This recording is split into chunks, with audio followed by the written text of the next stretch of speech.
Esta noche, seguiremos descendiendo hasta el nivel 2 del iceberg del canibalismo, así que pónganse cómodos y prepárense para lo que viene a continuación.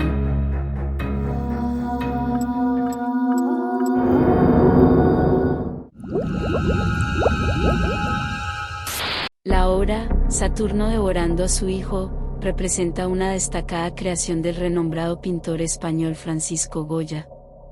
En esta pintura, se suele interpretar la escena como una representación del mito griego de Crono, conocido como Saturno en la mitología romana, en el acto de consumir a uno de sus propios hijos. Esta representación se vincula con una profecía atribuida a Gea, la cual vaticinaba que sería derrocado por uno de sus descendientes, lo que lo llevó a devorarlos al nacer.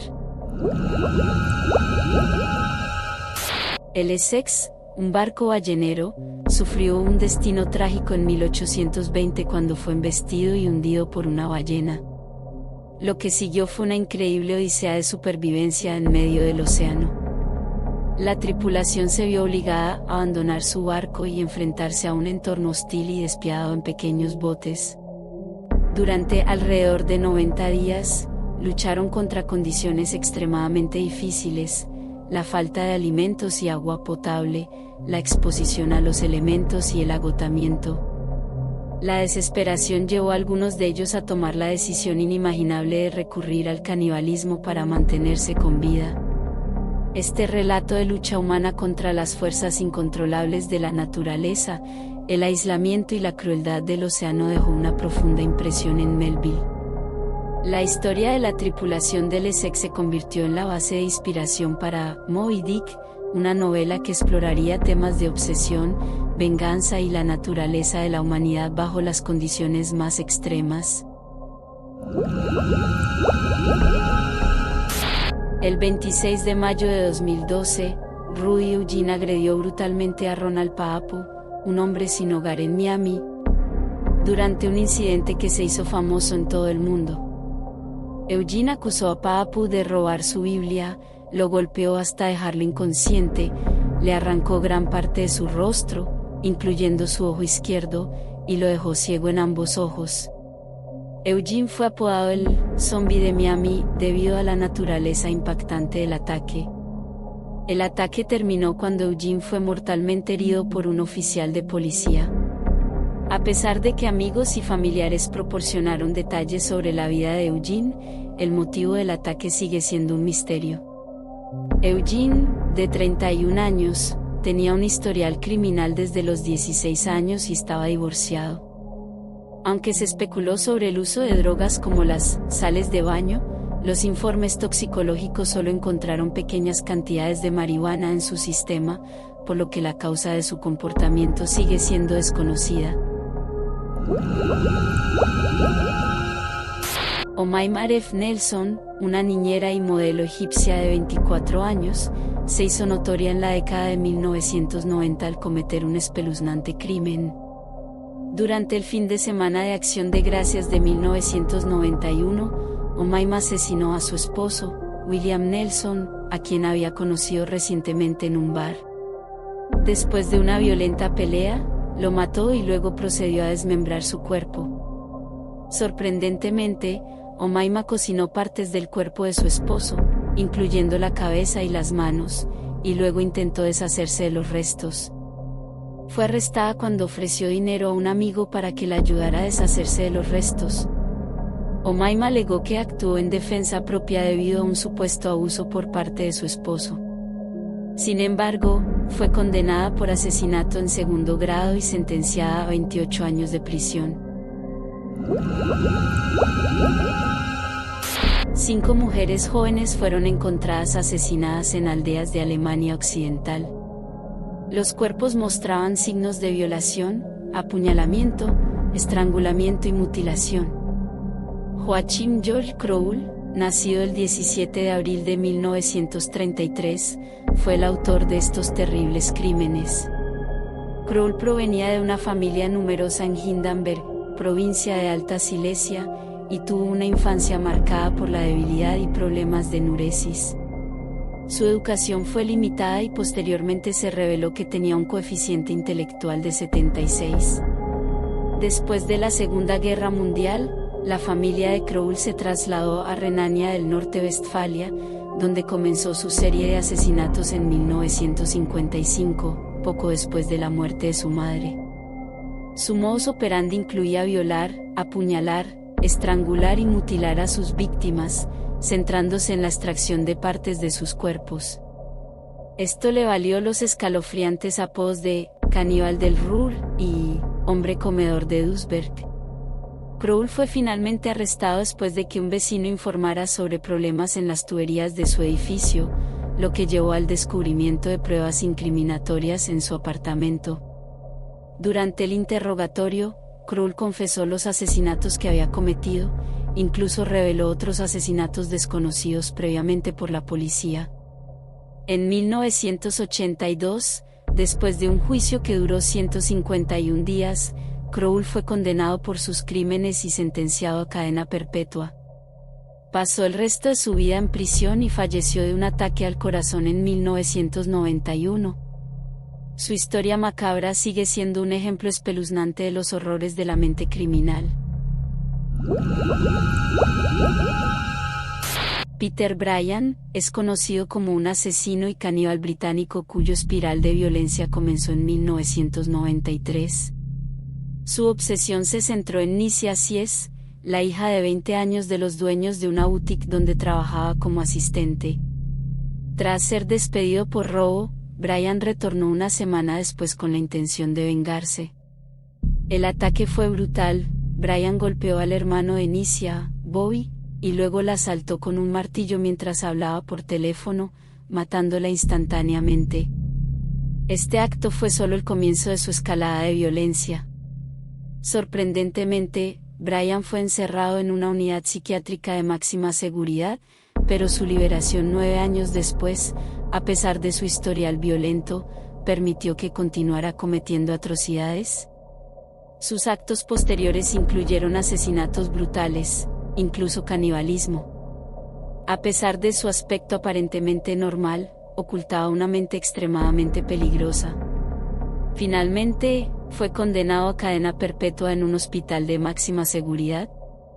Su historia ilustra de manera espeluznante cómo un individuo puede desarrollar un insaciable apetito por el asesinato y la violencia, al tiempo que mantiene una apariencia de normalidad ante el mundo exterior.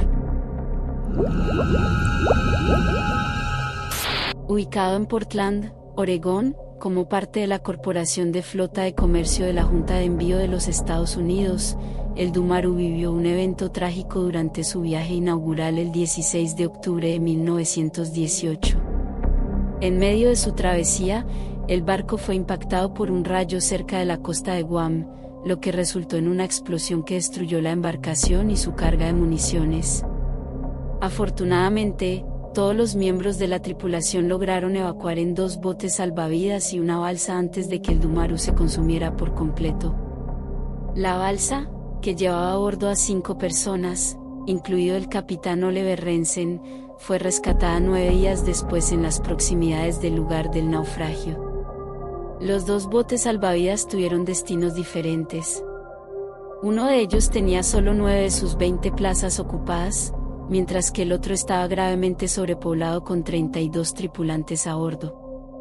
Ambos botes a la deriva durante aproximadamente 3 semanas a través del vasto Océano Pacífico hasta llegar finalmente a las Islas Filipinas. Sin embargo, la travesía no fue fácil para el bote más poblado, ya que pronto se agotó su suministro de agua dulce.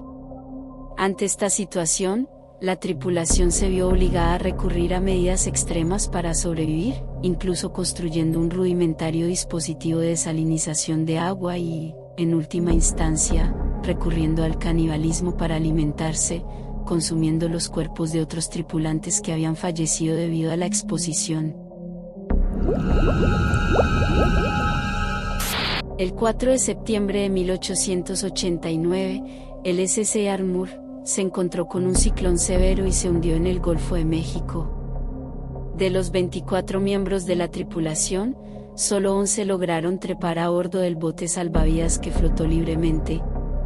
Durante los siguientes 21 días, los sobrevivientes tuvieron que luchar contra la sed y el hambre mientras estaban a la deriva en la corriente del Golfo. Durante su lucha por sobrevivir en alta mar, los sobrevivientes se vieron obligados a practicar el canibalismo debido a la falta de alimentos.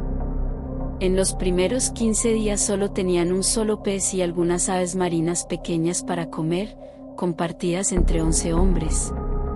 El 16º día, el marinero William Davis, alentado por otro hombre llamado August Plagg, atacó a Ludwig Loudar con un cuchillo y tuvo que ser restringido. Esa noche Plagg se suicidó saltando por la borda.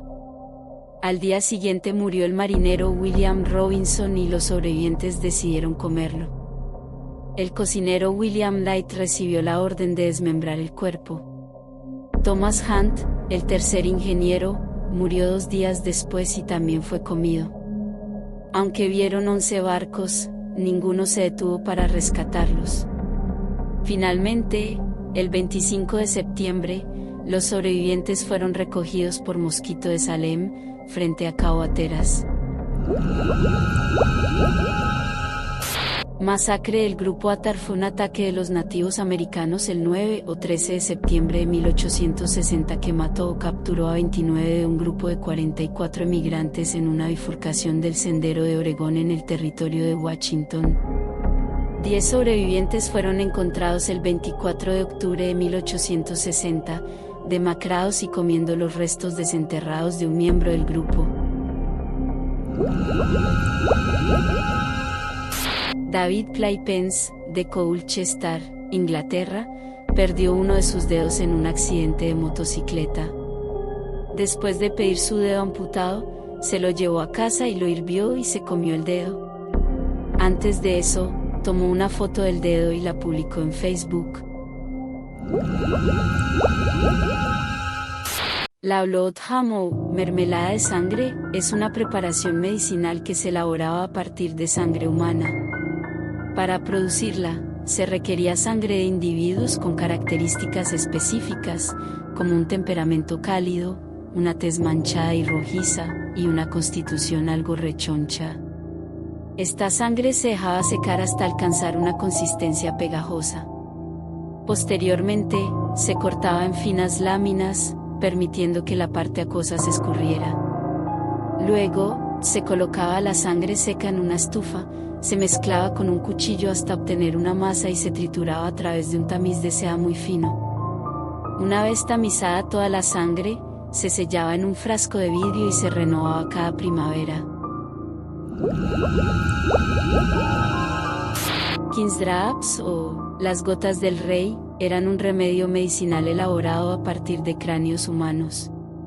El cirujano inglés del siglo XVII, John French, ofreció al menos 2 recetas para destilar cráneos en espíritus medicinales. Uno de estos remedios, conocido como las gotas del rey, se consideraba una especie de panacea y se utilizaba para tratar una variedad de afecciones, como la epilepsia, la gota, la hidropesía y problemas estomacales. Se informa que el rey Carlos II de Inglaterra pagó una gran suma por una receta para destilar cráneos en polvo, que luego se conoció como las gotas del rey. Este remedio era popular y a menudo se mezclaba en vino o chocolate. Se creía que tenía propiedades curativas y se utilizaba para tratar diversos malestares. El 25 de mayo, se publica en la web un video titulado One Lunatic One is Epic. Representa a un joven atado a una cama, inicialmente vivo y luego sin vida. Luego se ve a alguien apuñalando repetidamente el cadáver con un picahielos y desmembrando el cuerpo con un cuchillo. También hay actos de necrofilia y canibalismo. En el siglo XVI, Escocia fue escenario de una atrocidad sin precedentes. El clan de Alexander, Sowny Bean, compuesto por 45 personas, se dedicó a matar y devorar a más de 1000 viajeros durante 25 años. Según la leyenda, el rey Jacobi envió una expedición para capturar a los caníbales, que fueron condenados a morir de forma cruel por sus actos monstruosos. Esta historia se encuentra en The Newgate Calendar, una colección de crímenes de la cárcel de Newgate en Londres. Los historiadores dudan de su veracidad, y se preguntan por qué se habría inventado una leyenda tan macabra, pero el mito de Sowney Bean sigue vivo en el folclore escocés y es parte de la oferta turística de Edimburgo. Un asesino en serie de 40 años, Carroll Cole, confesó haber estrangulado a 35 mujeres fáciles, en 5 estados diferentes entre 1971 y 1980. Cole, que era un alcohólico de San Diego, solía viajar a Las Vegas y buscar a sus víctimas en bares y casinos. Después de matarlas, se llevaba sus cuerpos a su habitación de hotel y dormía junto a ellos. Cole dijo que odiaba a las mujeres porque le recordaban a su madre abusiva. En su juicio, trató de alegar locura y canibalismo, pero el jurado no le creyó. Fue condenado a la pena de muerte por inyección letal, y expresó su gratitud al juez. La madre de una joven asesinada y canibalizada por su compañero de piso, un rapero llamado Big Lech, ha presentado una demanda en Los Ángeles contra la discográfica del artista. Según ella, la discográfica planeó el crimen para darle una imagen de gangsta al rapero. Big Lech, cuyo nombre real es Antron Singleton, fue detenido el 10 de abril del año pasado en una calle del sureste de Los Ángeles. Estaba desnudo y ensangrentado, y actuaba de forma extraña. La policía lo llevó a un hospital, donde le encontraron restos de sangre y carne humana en el estómago. En el apartamento que compartía con la víctima, Tinicia Isais, de 21 años, la policía halló el cuerpo destrozado de la joven.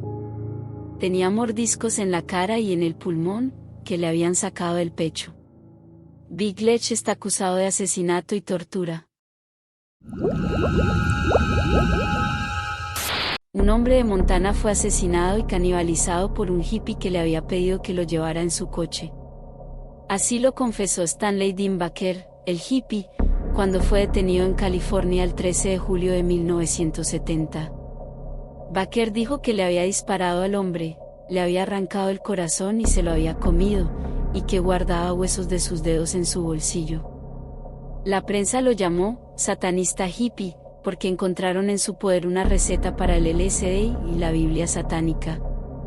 Baker también afirmó que había formado parte de un culto bebedor de sangre en Wyoming, pero luego se retractó y dijo que sus crímenes se debían a las drogas y no al satanismo. Un japonés llamado Issei Sagawa, apodado Pano el caníbal de Kobe, cometió un crimen atroz en París en 1981. Mató a Renée Artevelt, una mujer que le gustaba, y se comió partes de su cuerpo durante días. También tuvo relaciones sexuales con el cadáver.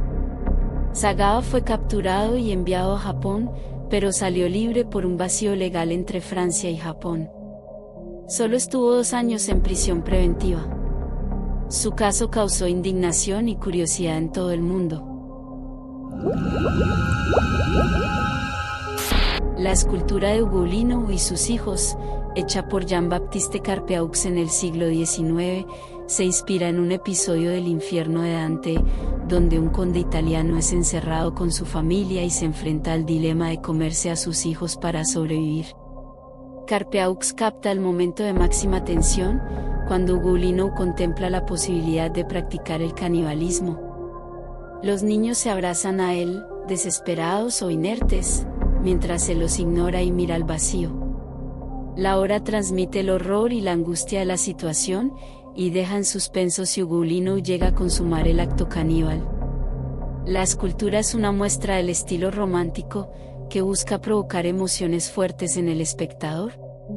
El cuerpo musculoso de Ugolino recuerda a Laocoonte y sus hijos, una obra clásica que también representa el sufrimiento humano. Un hombre que se comía a sus víctimas después de asesinarlas fue arrestado en Brasil tras 4 meses de búsqueda. Se trata de Halma Campos Figueiredo, un caníbal de 46 años que bebía la sangre y se comía los ojos y las orejas de las personas que mataba. El hombre ya tenía una sentencia de 42 años por varios crímenes, y otra orden de arresto por 26 años más. Y así concluye este viaje por lo retorcido. Te invitamos a suscribirte y a dejar en los comentarios si conoces algún caso similar. Te ha hablado la susurradora del horror. Hasta una próxima invocación.